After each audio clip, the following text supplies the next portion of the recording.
Thank you. Thank you very much, and thank you everybody for giving your time for this very important feedback to us. Jack's quite right that the smart city is many, many dimensions, and we mustn't just think of it as a tech-heavy thing. But clearly, we cannot have a smart city if we're not going to, at pace, deliver all the speed, capacity, and digital requirement for this. Many parts of a city can be dealt with on a just-in-time basis of just getting infrastructure in place as demand picks up, etc. But if we're going to be leading the smart city, we've got to be sure that we're getting this ICT infrastructure in advance of simply what the market would normally demand. Otherwise, we get a very patchy, uneven kind of development. I'll switch off now the video and I'll share screen.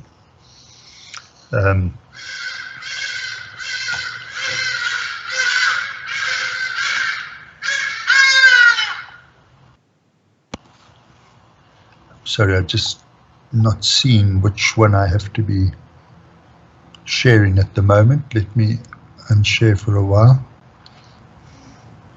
So were those the Hardy-Dars flying by your property, Oki?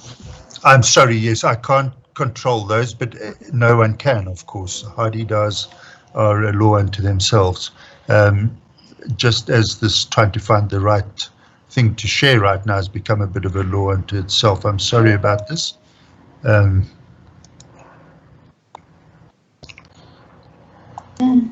something eating now. There we are. All right, can I just do a reality check? Is everyone seeing that on the screen and are seeing my cursor moving? Yeah, Bob. Okay. Yes, if anyone can't, could they just make a comment right now so that we know that anyone's having problems? Okay, so, right, the area we're looking at as the smart city is in fact not simply an area for a smart city. It's an entire region that makes up part of the Gauteng city region. And it's defined, it's an enormous area, about a 25-minute drive in all directions from Lanseria Airport, which is roughly over there. One of the things that's been holding back its development over time, apart from lack of bulk infrastructure, is also the fact that it's divided into several different jurisdictional areas. So there we have the Johannesburg portion of our study area that represents then the northwestern extreme of the city of Johannesburg. We have Mkhali city, on the other hand, extending off to the southwest of us, and we have Tshwane extending off to the northeast of us. There is, of course, also a provincial boundary involved here between Gauteng and the northwest province, and we have an adjacent local authority there in the form of Madibeng that is also on board with this whole initiative. So it's a very split thing that requires a regional understanding that that transcends all these boundaries. And of course, if you think about the digital world, it's vastly important that we don't get bound by jurisdictions, because this digital world is a regional thing that goes beyond boundaries. If we look at a bigger picture of the Gauteng city region, our area of concern is effectively that study area nominally that would include Lanseria Airport, the North Dome sort of area, Lion Park, Diepsloot, Cosmo City. All of that is caught up. And of course, that's a fringe of the urban system that is very strongly characterized by what I would refer to as how do we make sense of nonsense? The nonsense being the spatial distortions of the apartheid city and all the marginalized communities that were put onto those fringes, and how do we make sense of that going forward? It's a vastly important issue, and that's what this project is about in many respects. And if we look at our clues for that, we've got the Gauteng city region, the northwestern sector of that, Johannesburg CBD, Tshwane, Mkhali city, the growth of the Randstad between Johannesburg and Tshwane, predicated on Midrand. We've got the traditional Western corridor of the West Rand. We also have the N14 highway that gives us a high capacity transit connection diagonally across from Makgali City to Tshwane. And we have the Malibongwe Drive connection out towards Lanseria Airport, which then morphs into the Pelindaba Road from Lanseria and goes out past Hardebeespoort Dam to Brits and Rustenburg and the Northwest Province. It's there at the confluence of Malibongwe and Lanseria, near Lanseria, where we cross the N14, that we look to make this new smart city intervention. If we were describing this to our mates in a pub on the back of a cigarette box, we'd have this blank page and we'd say, all right, so we've got the Malibongwe Drive connection from Johannesburg to the dam. We've got a major freeway that cuts across us in the N14, and we've got beyond that Lanseria Airport. What that has driven so far has been, over the years, an evolving corridor along Malibongwe that grows out towards Lanseria but hasn't quite got there. And of course, there's a lot of interstitial open space there. What has got there, however, is a fair amount of marginalized sprawl in the form of Diepsloot and Cosmo City, etc. And these are communities who desperately need urban prospect, economic growth in these areas so that they find themselves part of a sensible region rather than languishing on the edges and outskirts of a region. And we have, luckily, these hugely important constraints which come to us from heritage, environmental, agricultural, recreational things. We've got the fantastic three ranges of the Magaliesberg, the Daspoort, the Timeball, and the Magaliesberg itself. We've got the Cradle of Humankind and the World Heritage Site that goes with that.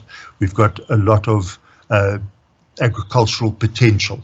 We are absolutely doing the antithesis of urban sprawl. We're looking at how to consolidate the urban region, and so we're also happy to have the kind of natural limits on expansion in the form of the Renosterspruit Reserve, etc., to our northeast towards Tshwane. And so we observe all of that, and in fact, we don't threaten that at all. That's very much part of our economic underpinning.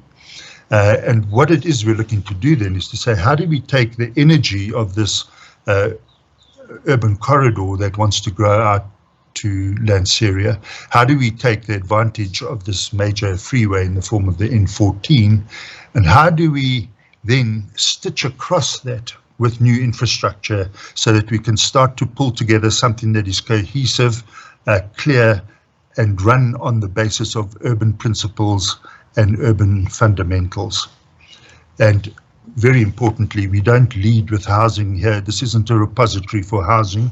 This is where we need to find all sorts of new economic drivers, and we look very heavily to the ICT sector to develop the new economies that go with this kind of area, and of course the reindustrialization through green and blue economies that go with all of that as well, because it's on the strength of that urban structure and that economy that we can then talk with confidence about pulling together this new smart city. If it doesn't have those components to it, it's not a smart city. It's purely trying to sloganeer our way to a future. We have to do very tangible, important things. So if we look at where we are now, we sit in a vast region of infrastructure, but we are in fact rather poorly served by infrastructure where we are. And one sees that in the way the urban system has formed around this. We sit in something of a development vacuum within what should be a naturally occurring part of the city. If we look at Lanseria Airport, we've got the N14 in the blue line across there. We've got Malibongwe running out from Randburg through becoming the Pelindaba Road. We look to sweat Malibongwe Drive first and not simply upgrading it for cars, because we know going forward the smart city is about being able to get there by public transport as well. So embedded in whatever upgrades we make to Malibongwe in the short term, we also look to see what public transport we can put in with that as well. We do have the fallback position that one of the many Gauteng strategic road network links is the PWV3 that I've shown there, and that allows us, as and when traffic becomes overwhelming and important enough, we can build that sooner rather than later. The Gautrain becomes a hugely important part of all of this as well. What we have at the moment is in red over here, that's the existing part of Gautrain with Sandton Station over there. Phase 1 of the Gautrain extension that is being planned at the moment takes us via Randburg to Little Falls, but it also has a spur off it that takes us to Cosmos City.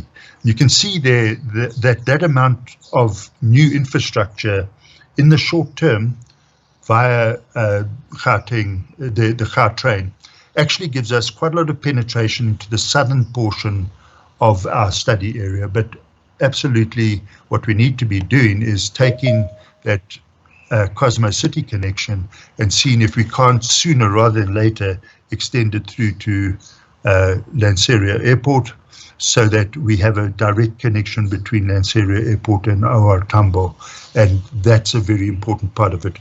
We're hoping that we can prevail on Gautrans, or through the Gautrain initiative, to see themselves as a city builder, and that they would arrive here sooner rather than later, i.e. in the same way that we're looking at the ICT sector.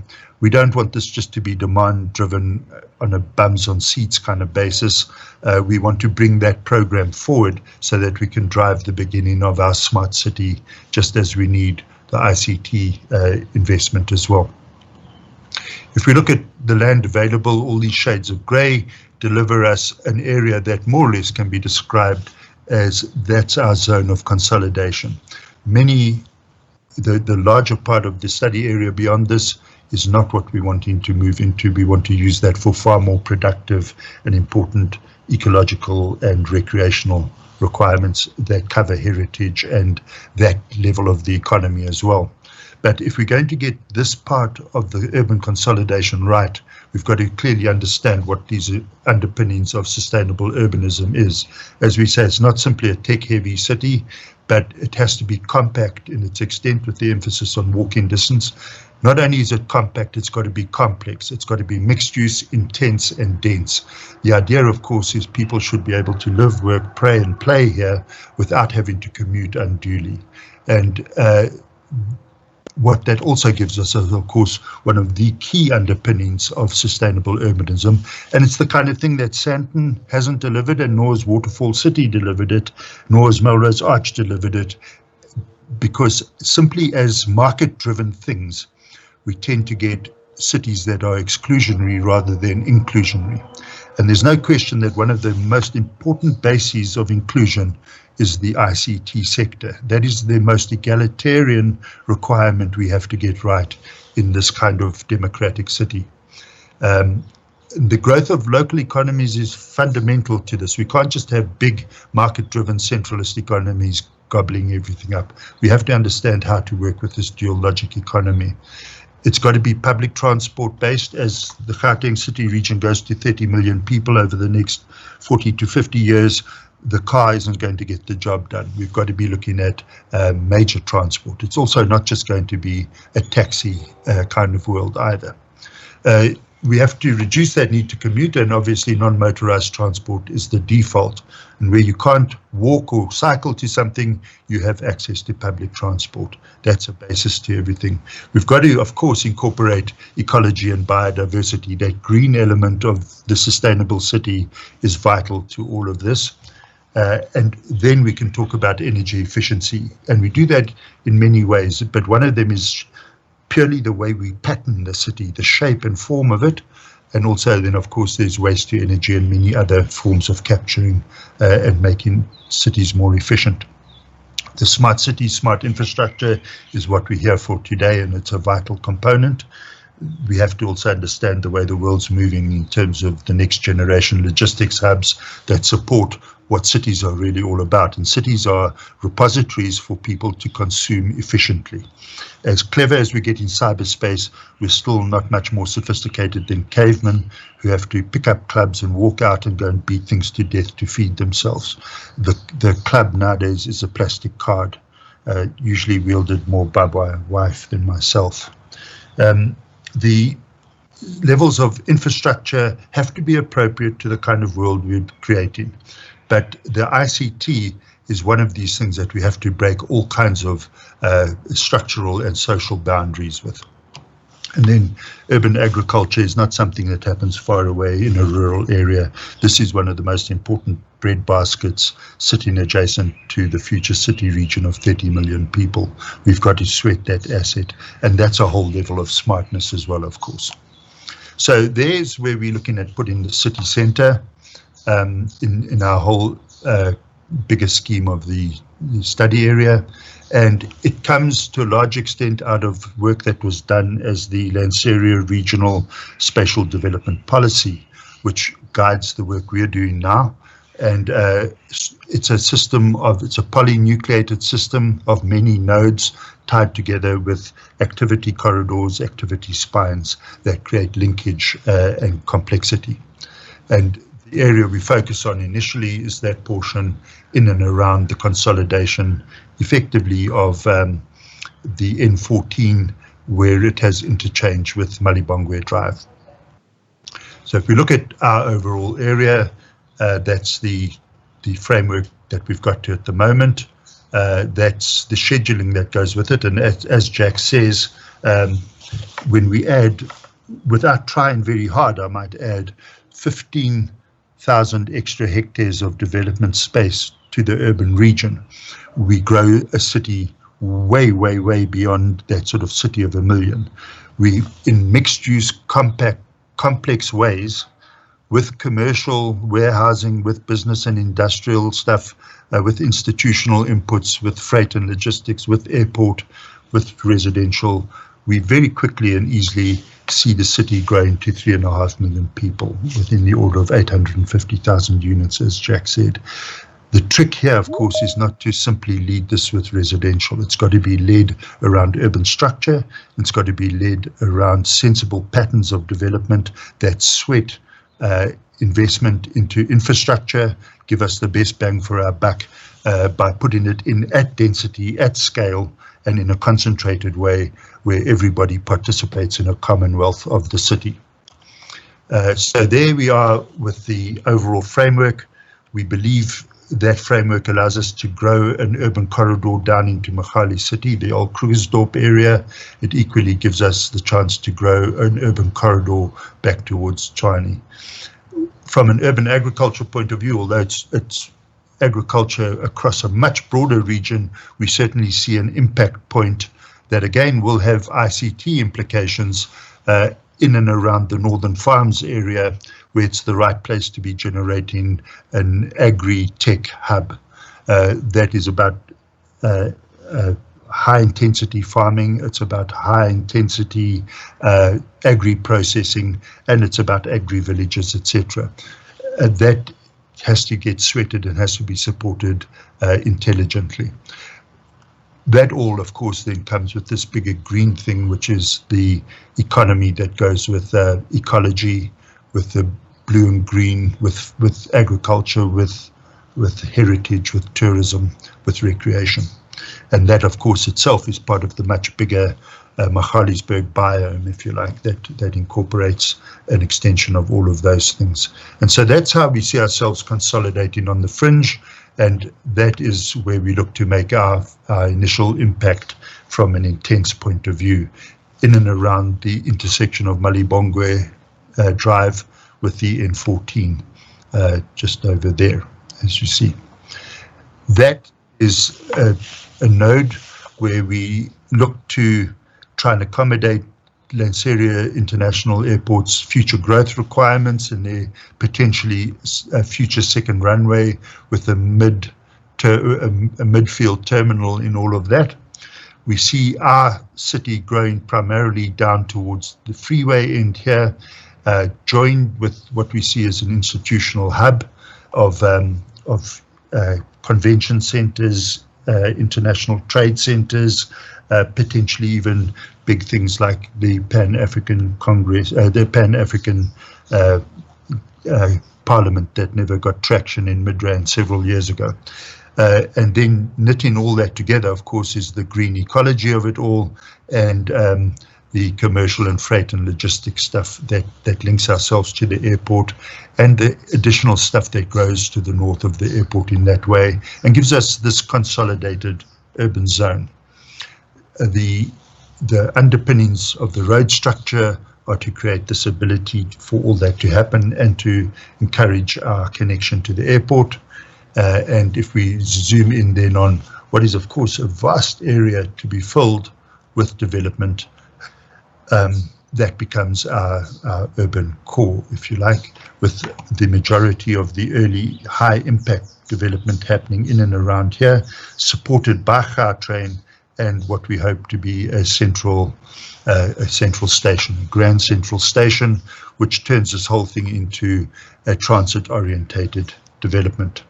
And that gives us an open space system, the non-motorized transport routes, the road network, the key activity zones that drive it, the rear via that can come into this as an early part of the public transport, a shuttle system that runs through the town centre, and of course, as I say, the Gautrain connections. And that really is what you see as a smart city expands. It's a series of overlapping public transport systems, whether they start out life as just being high occupancy vehicle priority routes on a main road, which might morph into a bus rapid transit system, which could of course also morph into a light rail system. Gautrain's fundamental to this, and the non-motorized transport system. But the red routes, of course, can grow in any form or shape. It's our business through this master plan to make allowance for all of these things. It's way too early to, of course, drill down to the exact detail of all these things. That's the schematic then of a public transport system supporting a regional road system, and fundamentally predicated on Lanseria International Airport.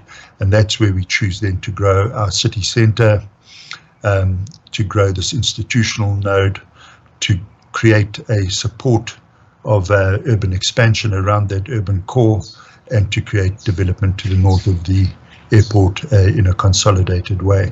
And then, given what's already there in the form of Steyn City and Cosmos City and Diepsloot, etc., it's then sensible to start talking about how we consolidate a corridor down towards Mogale City and eastwards to Tshwane with a corridor. And then we can start talking then, and only then, about sensible infill, which of course also has to recognize the noise contours, etc., of the airport as one arrives and leaves the airport.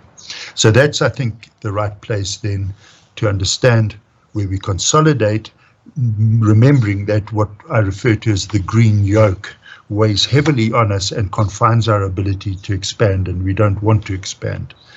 We want to be governed by that green yoke, and that's what gives us our overall framework, and that's where I'll leave it for discussion. Thank you very much. Thank you, Urki, for that overview of the master plan and for getting through that much content in the given time. I'll pass over to Gugu now. If I can once again ask that we mute our microphones. Thank you very much, Gugu. Thank you very much, Nomi. If I could just get confirmation, can everyone see my screen? Not yet. Not yet. Not yet, no. Good. Okay, it should be showing. Let me just unshare and share again.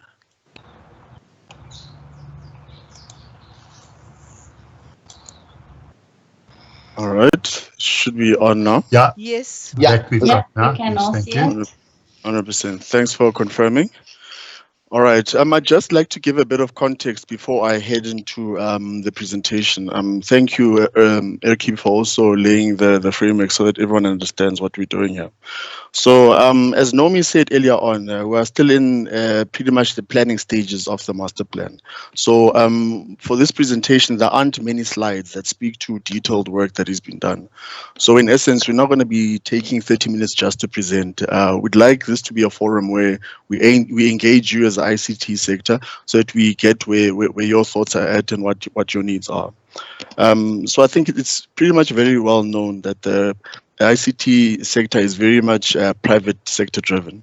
So as planners, with what we're doing with this master plan, we want to create an enabling environment so that the sector, the ICT sector in the city itself can thrive. So that's the main basis of what we're doing.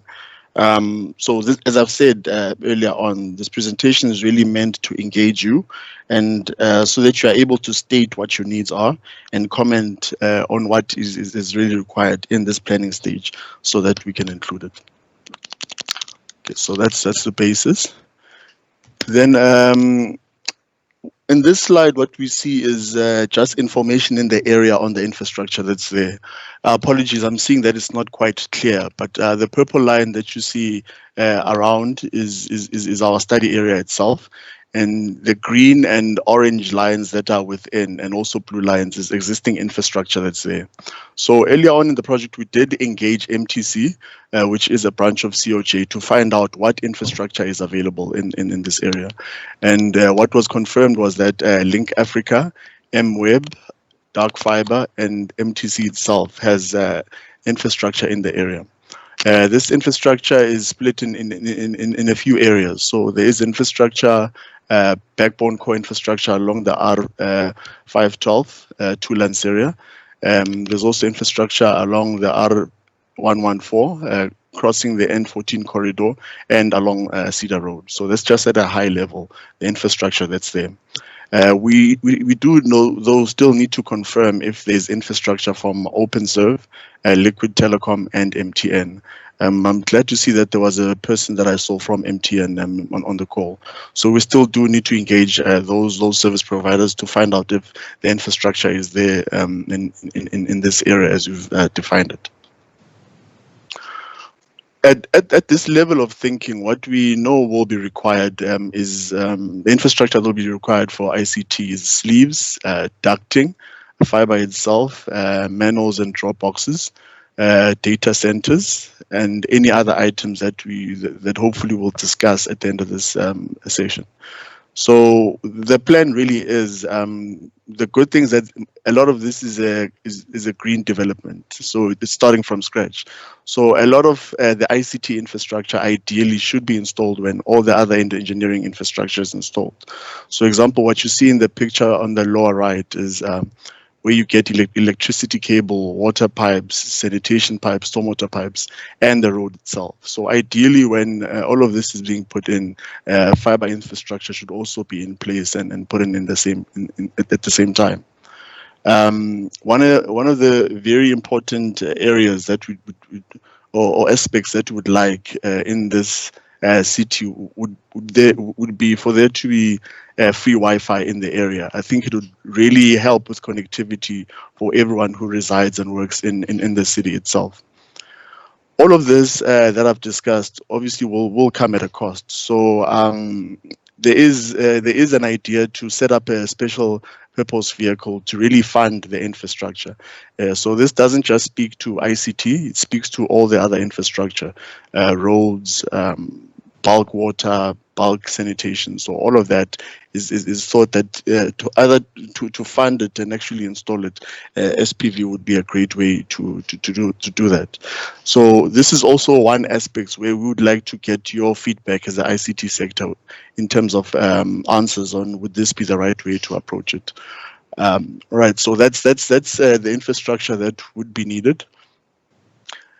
Then, in terms of the workshop that we'd like to have with you, we've got some comments there just to start the discussion, and would like to really have that now. So just to start to discuss so that we can record what the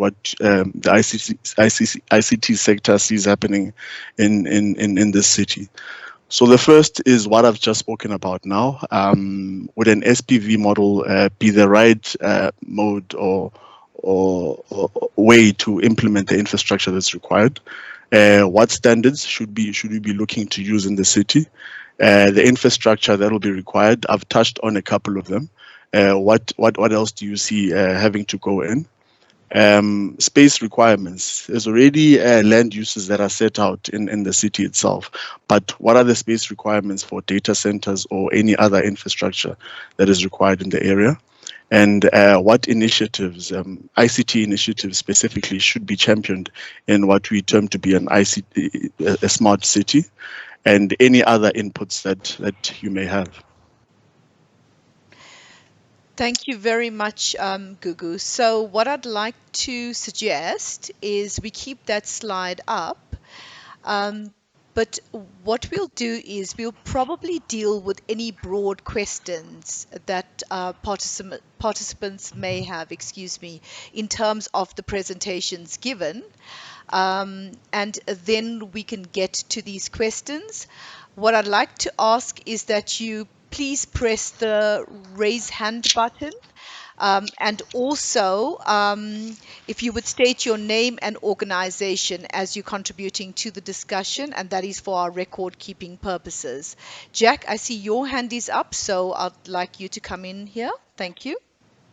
No, thank you so much. And just to expand just very slightly on what Gugu has raised, obviously we're not asking the ICT sector to specifically comment on the funding of sewerage, unless you particularly want to. That was yesterday's conversation.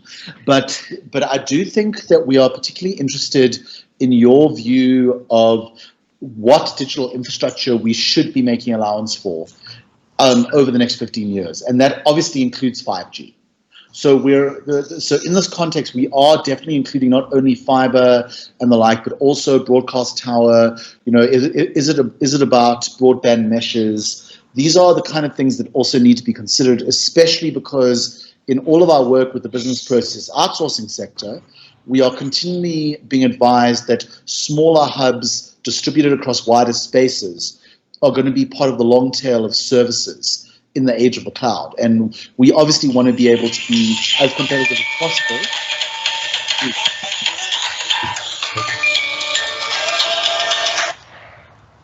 Okay.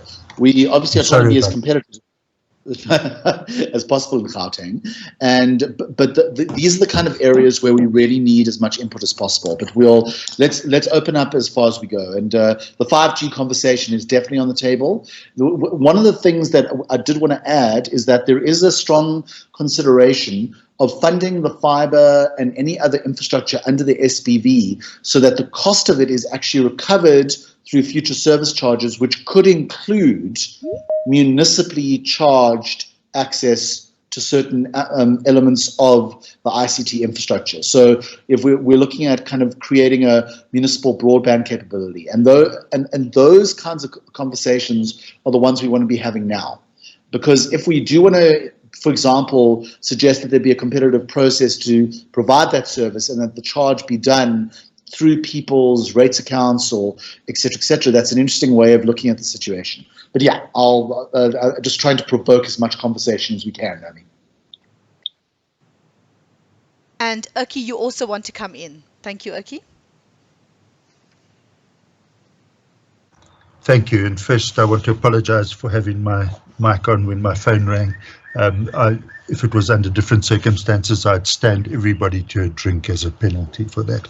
But the circumstances don't allow that, obviously, so I can make that with the bravado.